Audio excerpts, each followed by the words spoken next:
apóstolo Paulo ele nos dá uma lista de pecados dessas pessoas que se encontram entregues à idolatria e dessa maneira também vivem as suas realidades. O segundo grupo é o grupo dos judeus, receberam a revelação especial de Deus, os profetas, que eram boca de Deus, receberam as escrituras sagradas, que são os oráculos de Deus, pelo qual o homem tem conhecimento específico a respeito da pessoa, né, e da personalidade divina, do próprio Deus, do seu caráter santo, e é instruído a viver de acordo com essa luz que é revelada por Deus para a glória de Deus.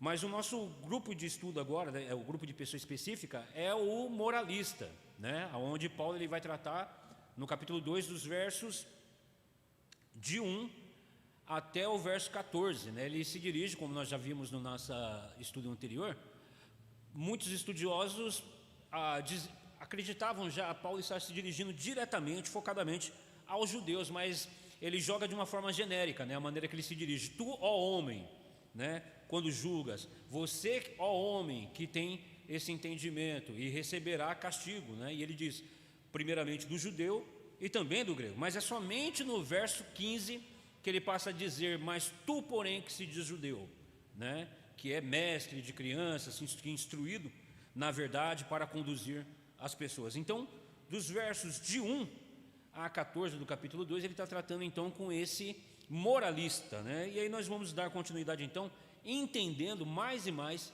à luz da palavra de Deus, essa pessoa, quem é essa pessoa e especificamente como ela pensa. E nós sabemos que muitos de nós nos enquadramos dentro dessa maneira de viver, né? E ainda nos enquadrávamos, e muitos são os que ainda se enquadram dentro dessa maneira, que querem ter uma vida regida por uma certa moral, mas que é apenas um verniz externo, embora no seu coração ele viva na prática do pecado, da iniquidade, e despreza o próprio Deus e todo e qualquer tipo de revelação de Deus, porque ele tem no seu coração a sua moralidade como sendo o seu Senhor e condutor da sua vida, né? Então, o nosso estudo de hoje ele diz da seguinte maneira, dando continuidade dos versos de 1 a 4, que vai ser o ponto do nosso estudo nessa noite. Paulo põe à mostra, nestes versículos, uma estranha fraqueza humana, a tendência que temos de criticar todo mundo, à exceção de nós mesmos. Nós geralmente somos tão intransigentes ao julgar os outros, quanto condescendentes em relação às nossas próprias falhas. Ficamos profundamente indignados, e com toda razão, ainda enfatizamos, né? E com toda razão, diante da conduta desprezível dos outros, enquanto o mesmo comportamento não parece ser tão sério assim quando se trata de nós. Uma vez, logo no capítulo 1, quando nós estávamos estudando, eu fiz uma brincadeira com os irmãos, né? Geralmente, não sei se os irmãos já participaram daquela brincadeira, que falam assim, olha, fala 5 qualidades suas. E aí você, né, não, sou bonito, sou forte, sou inteligente, sou, né, e você vai até além, mas é só 5. Mas aí se eu falar para você, olha, agora fala, não vou nem muito longe, fala 3 defeitos seus, você não consegue elencar um. Por quê? A gente é muito tendencioso em não achar, em nos auto-justificarmos, e não vermos nenhum defeito em nós, mas todo defeito no próximo. O moralista, ele é esse cidadão. E muitos de nós, se não todos nós, somos tendenciosos em enveredarmos nesse caminho. A gente costuma muito apontar o dedo, criticar as falhas do nosso próximo, do nosso irmão, mas, no entanto, nós praticamos os mesmos pecados, praticamos muitas das vezes, e só o fazer isso, embora, como nós vamos ver mais adiante, isso não seja um demérito.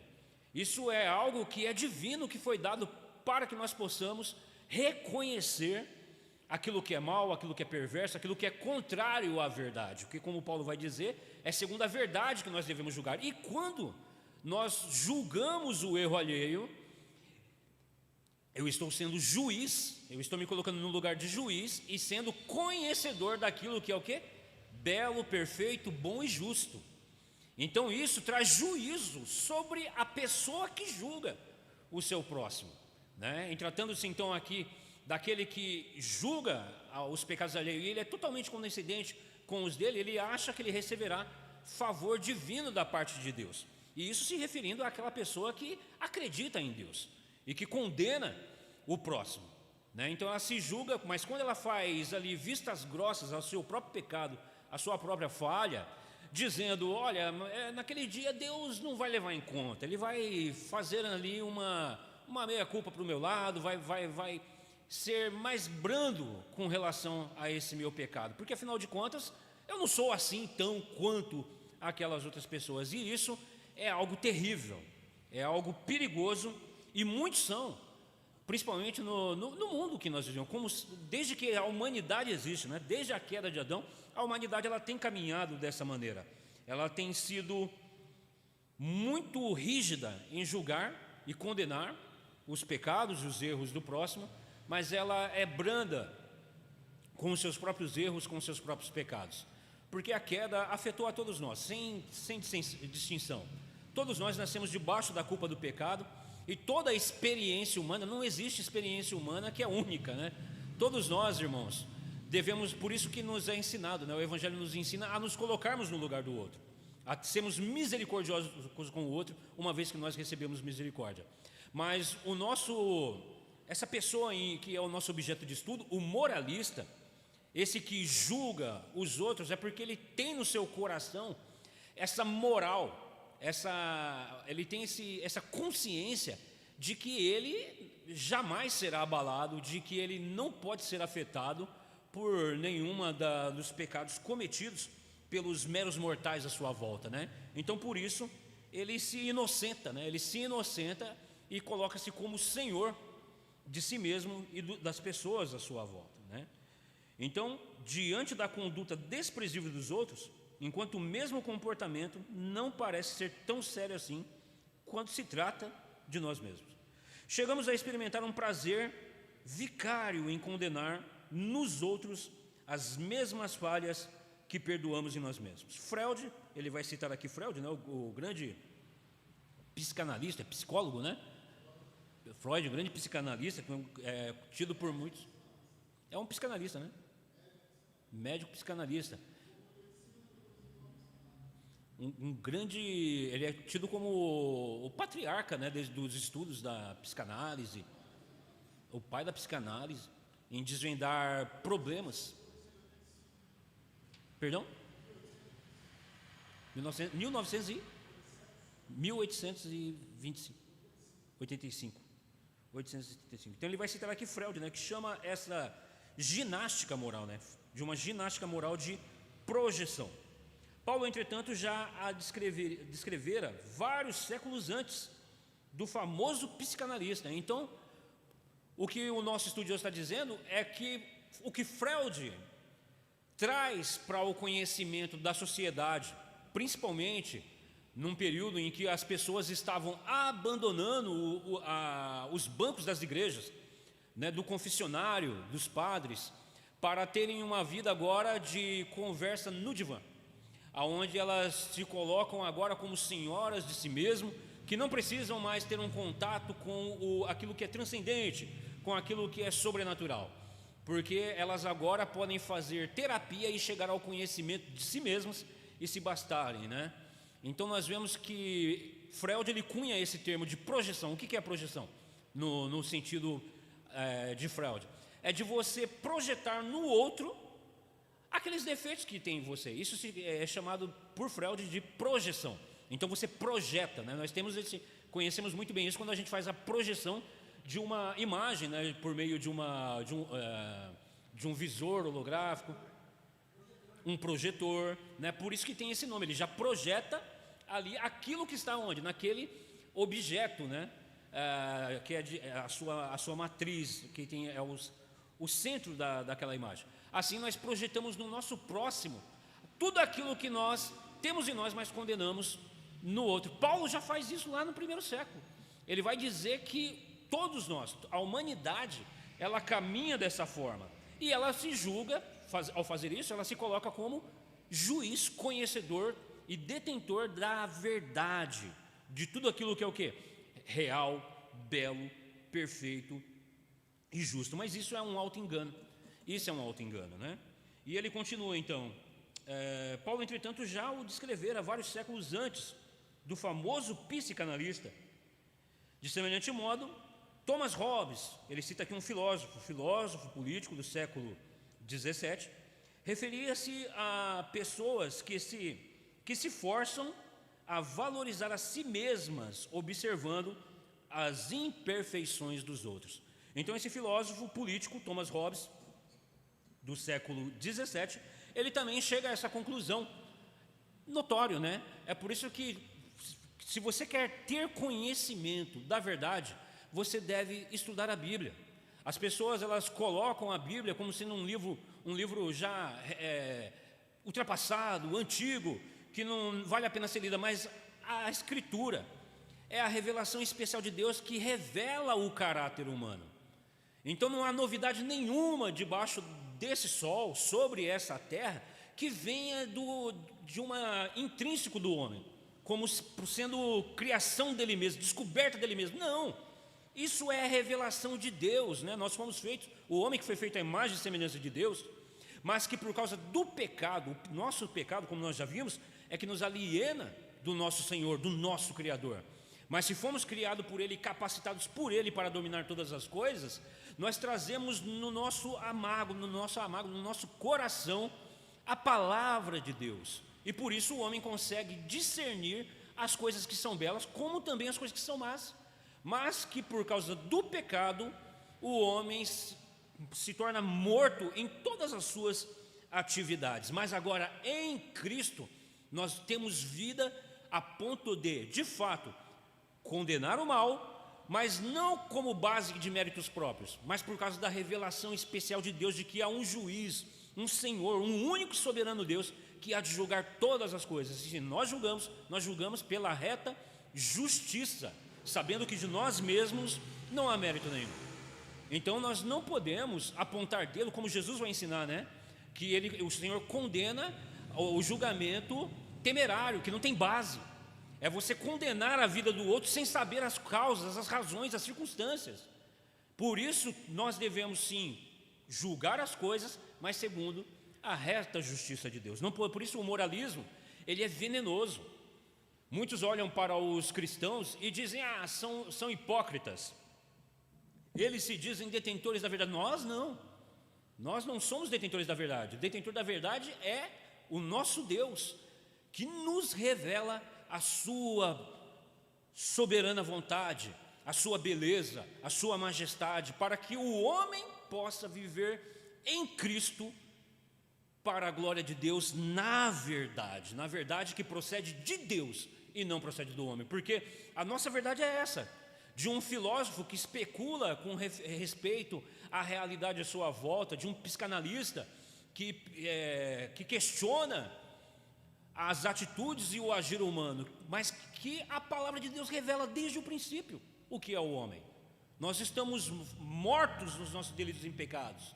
Nós vivemos andando à cata dos nossos pensamentos manchados por causa do pecado, mas que agora em Cristo, tendo o discernimento da verdade, nós começamos de fato a aprender a olhar para as pessoas com o quê? Com piedade, com um coração de fato que recebeu o quê? Graça imerecida da parte de Deus, para que possa apresentar às pessoas que elas não podem se justificar diante do Senhor. Eu sempre gosto de dizer, né? Aonde surgiu o moralismo? Aonde principiou o moralismo? Lá no Éden, quando depois de cometer o pecado contra Deus, Adão e Eva fazem o quê? As roupinhas de folha, né? Então eles querem se justificar diante de Deus. E essa roupinha de folha, ela continua a caminhar com a humanidade, gerações e gerações, séculos vão passando, e ela recebe esse verniz, né, de moralismo, onde as pessoas se dizem, olha, mas eu não sou assim tão mal, eu não pratico tal coisa. Vejam, nós falamos, né, que ele cita até mesmo Sêneca, né? Paulo, com relação, o nosso estudioso, na verdade, com relação a esse pensamento moralista que Paulo já via no seu período, né? Sendo Sêneca, esse grande também pensador, um estoico do período de Paulo, que tinha esse discernimento com relação ao mundo totalmente entregue ao paganismo, à idolatria, às imoralidades, às orgias. Sêneca olhava para tudo aquilo e falava assim, tudo isso é fútil, isso leva o homem a degradar-se. E muitos hoje são os que leem, e eu até mesmo disse, eu recomendo que se leia, para que você possa colocar debaixo do crivo das Escrituras, e você vai ver o que Sêneca fala, o Senhor Jesus Cristo apresenta de maneira sublime e muito superior. Então o cristianismo, ele não é uma religião defasada, uma religião antiga, pelo contrário, ela é tudo aquilo que nenhuma sabedoria humana jamais sequer chegou a arranhar a superfície. O cristianismo apresenta de fato o que é ter uma vida de deleite, de alegria em todas as esferas da atividade humana. Então o próprio Sêneca, o nosso estudioso citou, é o que Paulo conhecia e via esse tipo de pessoa que condenava. Eu concordo com você, Paulo, em tudo isso que você está falando. Eu concordo com você que tudo isso que eles estão fazendo é fútil, é vazio, mas ele dizia isso para colocar em voga o quê? A sua postura de superioridade moral. E aí provavelmente ele até dizia: eu não preciso de religião, Paulo, eu não preciso temer a um Deus, porque, como eu já disse antes, eu acredito que todos nós já ouvimos isso, né? Se você precisa acreditar de que há um Deus para você ser bom, você é a pior das pessoas. Se você precisa ter uma religião para você fazer algo moral, você é a pior das pessoas. E de fato é o que o cristianismo ensina. Nós somos horríveis, terríveis, porque nós somos inimigos de Deus por causa dos nossos pecados. Mas nós queremos o quê? Nos justificar diante de Deus com uma roupinha de folhas, dizendo: olha, está vendo, Senhor? Eu fiz, é verdade, aquilo lá, mas já resolvi. Eu mesmo já consegui consertar aquela situação. E o Senhor diz: negativo. Os seus pecados são passíveis de morte. É necessário que se haja o que? Derramamento de sangue. E Ele derramou o sangue de um cordeiro, do seu unigênito, do seu filho, para que nós agora recebêssemos o quê? O dom da vida por meio da graça imerecida de Deus, sendo justificados não pelos nossos méritos, mas pelos méritos daquele que não há dolo, não houve engano na sua boca, que foi santo, que é santo e é perfeito, que é o Senhor Jesus Cristo, né? Então Hobbes, esse filósofo lá do século XVII, ele cita isso, né, em palavras diferentes, apenas de uma forma diferente, né? De semelhante modo, Thomas Hobbes, filósofo político do século XVII, referia-se às pessoas que, entre aspas, se forçam a valorizar a si mesmas, observando as imperfeições dos outros. É o mundo que nós vivemos. É assim que o homem vem vivendo, e é assim que o homem continuará a viver, embora há de chegar ao ponto como Sodoma e Gomorra, onde as pessoas viviam na mais terrível promiscuidade, coisas que não é lícito dizer no microfone, não é lícito citar, e as pessoas vão dizer que é o quê? Normal, está tudo normal. Então você pode olhar para o mundo à sua volta, você pode olhar na sua casa, na rua em que você vive, no estado em que você vive, no país que você vive, num planeta em que nós estamos habitando. É isso que nós estamos vendo. E isso é o quê? É juízo de Deus. É Deus entregando ao homem o quê? A sua tão pretensa moralidade.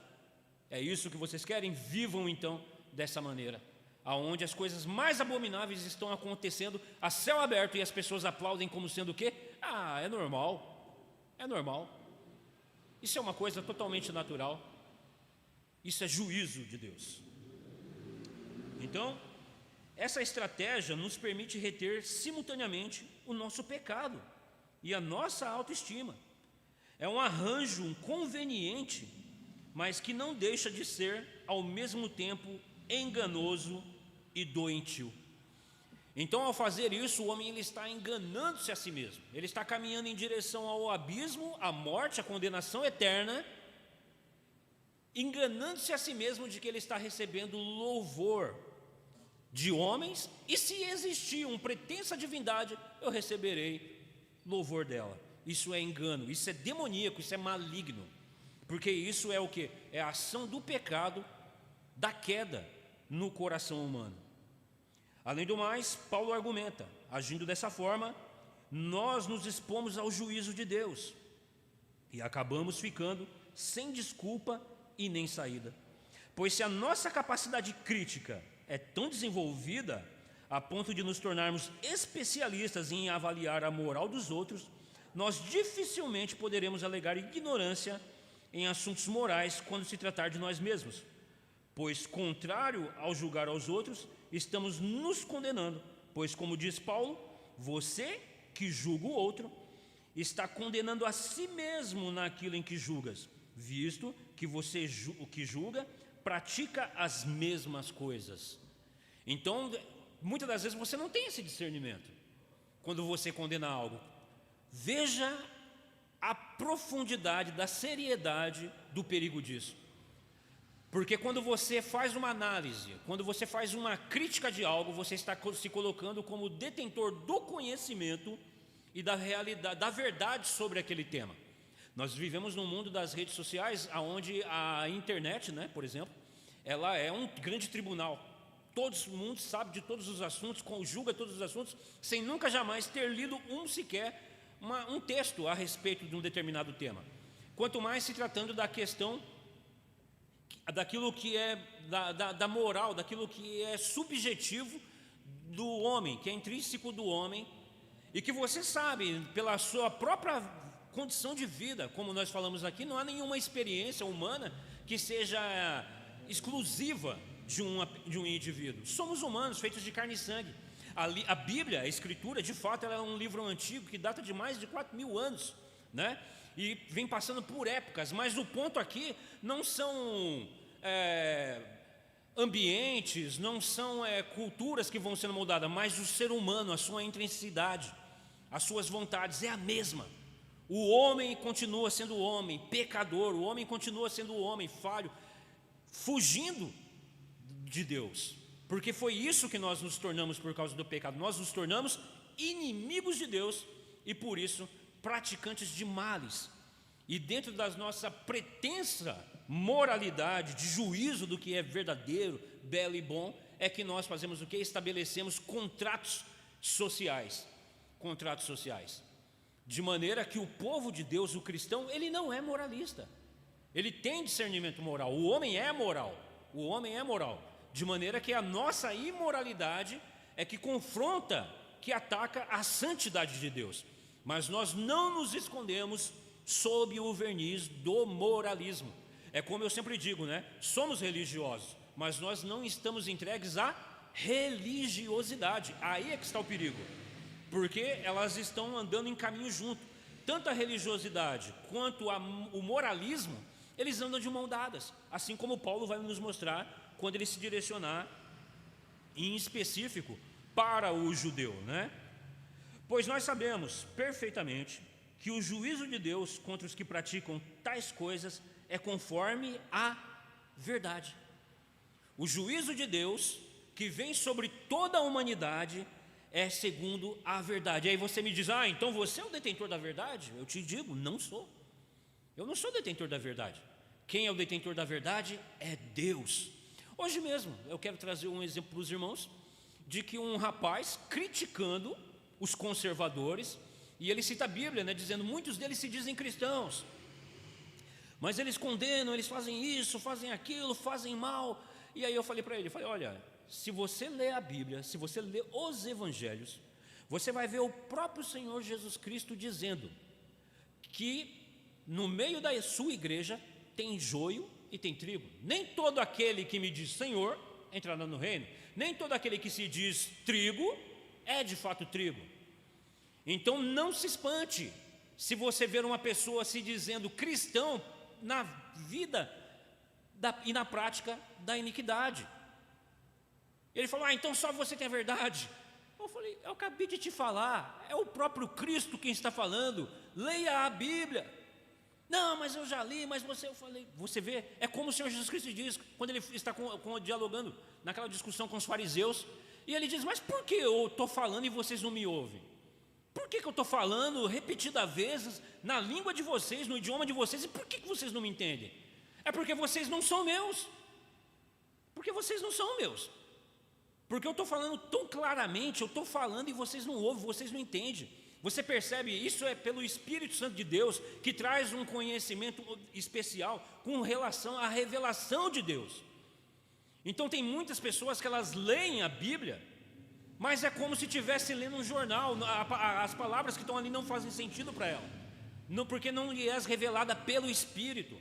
A minha oração nessa noite e em todas as demais noites que virão é para que você, se colocando na presença de Deus, peça para que o Senhor lhe ilumine o seu entendimento, para que você conheça de fato qual é a verdadeira ênfase, a essência da revelação de Deus, que é levar o conhecimento de Deus na pessoa bendita de Jesus Cristo e da nossa condição de pecado, porque essa é a obra do Espírito Santo de Deus na humanidade, por meio da pregação do Evangelho, aonde ele traz o que? Convicção de pecado.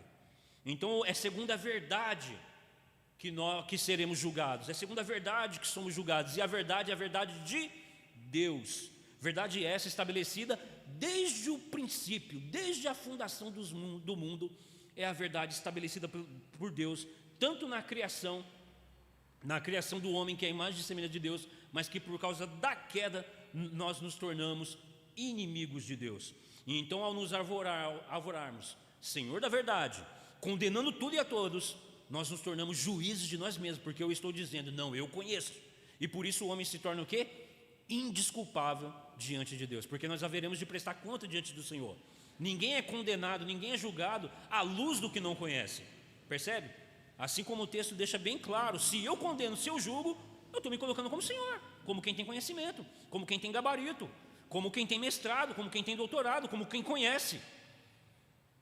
Então nós devemos, irmãos, temer ao abrir a nossa boca, porque o Senhor Jesus Cristo deixa claro, Ele deixa claro nos Evangelhos, que o homem dará conta de toda palavra que saiu da boca dele. Nós haveremos de dar conta, e que o Senhor tenha de nós misericórdia, porque quantas vezes eu também não falo o que não é devido, quantas vezes eu não me lanço também em citar uma palavra dentro de um assunto que eu não conheço, para você ver o estado em que nós nos encontramos. O Senhor nos salvou e está nos transformando pela sua graça, pela sua misericórdia, dia após dia, para que o homem aprenda cada dia, cada vez mais, a ficar quieto. Nós devemos aprender o privilégio que é de pensarmos. Tem uma frase de um escritor que ele diz, olha, o homem, ele passa uma boa parte da sua vida lendo, estudando, ouvindo, cada dia, cada vez mais aprendendo, e somente quando ele chegar lá pelos seus 60, 70 anos, ele vai aprender o quanto ele deveria ter ficado quieto. E é verdade. Eu li isso, eu falei, e é verdade. Porque quanto mais aqueles que têm conhecimento, de fato, eles sabem que de fato não conhecem o tanto quanto deveriam conhecer, e sabem que jamais chegarão à profundidade de um conhecimento sequer, de qualquer coisa. Mas muitos são os que se arvoram como juízes do seu próximo, do seu irmão, e sem base. É o juízo temerário, né? Então, como então podemos supor, nós que sendo meros seres humanos, fazemos o papel de Deus e julgamos os outros por fazerem aquilo que nós mesmos fazemos? É a projeção, né? É a projeção lá de Freud, e é a nossa natureza adâmica, que nós sabemos, conhecemos isso muito bem. Apenas o homem moderno, ele cunhou um termo novo, e as pessoas abraçaram como se fosse o suprassumo do conhecimento humano. Ele é um gênio, quando a Escritura já revela que o homem, ele é isso desde o princípio, porque ele caiu em pecado. Que poderemos escapar do juízo de Deus. Com isso, não se está dizendo que devemos deixar de usar nossas faculdades críticas, nem abrir mão de qualquer possibilidade de crítica ou reprovação aos outros, por ser isso ilegítimo. É antes uma proibição contra nos arvorarmos para julgar e condenar outras pessoas, o que como seres humanos não temos o mínimo direito de fazer, especialmente quando deixamos de condenar a nós mesmos. É isso que se chama de hipocrisia, de duas medidas, um alto padrão para os outros e um comodamento baixo para mim mesmo. Você percebe? É isso que Paulo está ensinando como sendo o moralista, que acha que agindo dessa maneira ele vai receber louvor da parte de Deus. Mas isso é enganoso, isso é demoníaco, isso é perigosíssimo, porque nos coloca numa posição a qual pertence somente a Deus. Como ele bem colocou, né, o nosso estudioso, e a Escritura deixa claro isso. Acaso não sabeis que vós haveremos de julgar a anjos? Mas em que sentido ele está dizendo isso? Exatamente nesse sentido, pela reta justiça, pela justiça de Deus, pelo poder de Deus, pela graça de Deus. Como nós já falamos aqui, todo cristão, ele exala cheiro de vida e cheiro de morte. Paulo vai citar isso em 2 Coríntios, porque quando nós anunciamos a Jesus Cristo, que é a verdade, que é a vida, nós estamos condenando tudo o que é o quê? Contrário. Mas nós fazemos isso por causa que nós somos bons? Nós fazemos isso porque esse conhecimento se arvora em nós? De jeito nenhum. Pelo contrário, é o povo de Deus, é o cristão, aquele que nasceu de novo, que reconhece a sua miserabilidade, que reconhece todas as suas falhas, que sabe que não só está vivo pela graça de Deus e que recebeu dom divino, dom imerecido para ter vida. Romanos 5, que nós iremos chegar lá, né? Porque quando nós éramos falhos, fracos e inimigos de Deus, foi que Ele nos justificou. Não tinha mérito nenhum em nós, e ainda continua não tendo. O mérito que nós carregamos é o de Cristo, para anunciar o quê? A verdade. E nisso a igreja faz o quê? Ela é o sal na terra, ela é a luz no mundo, condenando o quê? Toda mentira, todo engano, condenando tudo aquilo que é contrário à verdade em Deus. Mas o mundo não entende. O mundo vai olhar para mim, para você, vai olhar para todos aqueles que nasceram de novo, que reconhecem a sua miserabilidade, que se colocam submissos debaixo do senhorio de Cristo, e vão falar: só você que detém a verdade então. Por isso, irmãos, nós não pregamos por meio de diálogo meramente humano, mas como Paulo vai dizer, no poder do Espírito, porque para o mundo é loucura. Tenta convencer uma pessoa numa argumentação para você ver, você não consegue, não vai, e nem vai. Porque é o quê? É na fraqueza que o poder de Deus opera. É na nossa fraqueza, é na nossa humilhação, na pregação, no poder do Espírito, que a palavra de Deus opera. Se você tentar querer argumentar pela sua... Não, mas olha aqui, ó, vem cá, olha com o teu... Ele vai continuar olhando para você e dizendo: não concordo, e tudo isso que você está falando é porque você acha que eu tenho que aceitar isso.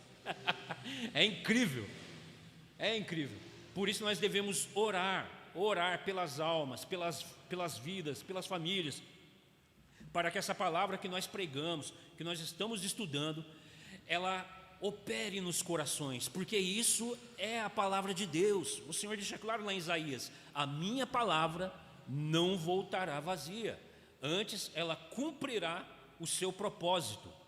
Ela cumprirá o seu propósito. E qual é o propósito da palavra de Deus? É de trazer o homem da sepultura à vida. É trazer o homem daquele estado de cegueira, de morte espiritual, para a vida. E isso vai trazer o quê? Vai trazer convicção de pecado. E você vai entender, você pode ter certeza, você vai entender que você vai falar: meu Deus, vai fazer como Jó, né? Falei do que não sabia, e por isso eu me abomino até as cinzas. Então, às vezes, numa inútil tentativa de escapar do inescapável, que é o juízo de Deus, nós nos refugiamos em algum argumento teológico, pois a verdade é que a teologia pode ser utilizada tanto para o bem como para o mal. Então nós apelamos para o caráter de Deus, especialmente para a riqueza da sua bondade, tolerância e paciência. Alegamos que Ele é bom e em demasiado longânimo para castigar quem quer que seja, e que portanto podemos pecar e permanecer impunes. Nós até distorcemos as Escrituras, usando-as em nosso favor, citando passagens como: ó Deus eterno e bondoso e misericordioso, e paciente e muito amoroso. Isso é o verso 8 do Salmo 103, né? Então a Escritura, ela exalta, de fato, a Escritura exalta a longanimidade, a paciência, a bondade, a misericórdia de Deus. Mas o Senhor, Ele não faz vistas grossas ao pecado. Abacuque vai dizer que Deus é tão puro de olhos que não pode contemplar o mal. Como você espera viver na prática do pecado e receber louvor, favor divino dEle? Não vai receber, não vamos receber, não podemos brincar com o pecado. O pecado é seríssimo. Você quer ter uma ideia do qual sério é o pecado? Olha para Cristo, olha para a cruz de Cristo, e você vai ver o que é o pecado diante de Deus. Se Ele não poupou o seu próprio Filho, o seu unigênito. Não devemos brincar com o pecado, antes pelo contrário, sabendo que a Escritura deixa claro que todos nós havemos de tropeçar, de cair, porque estamos ainda debaixo de uma condição de pecaminosa. Mas aquele que nasceu de novo, ele foge do pecado, ele se aquebranta na presença do Senhor e clama misericórdia. Ele não faz como Paulo cita no capítulo 1, né? Que não somente faz, mas chama o outro para praticar iniquidade, sabendo que tudo aquilo que ele pratica é passível do quê? De condenação e morte. Eu trouxe o exemplo do carnaval brasileiro. Por que as pessoas usam máscara? Porque elas sabem que o que ela faz é vergonhoso, é imoral, tanto para a sociedade moralista, quanto diante de Deus. Diante de Deus. Mas há de chegar o tempo em que não se usarão mais máscaras. Será a luz do dia, porque será considerado como o quê? Belo e moral. A inversão de valores, que a Escritura bem diz. Ai daquele que diz que o que é bom é mal, e do que é mal chama de bom. É o que nós estamos vendo acontecendo nos nossos dias e vem acontecendo na história da humanidade. Então nós costumamos usar, principalmente o povo cristão, principalmente nós é que somos a bola da vez, né? O nosso estudioso vai dizer, a gente costuma fazer uso da teologia, muitas das vezes, para poder acariciar o nosso pecado. Acariciar o nosso pecado. Ah, eu sou um eleito de Deus. Se eu sou eleito, pronto, eu posso viver na prática do pecado.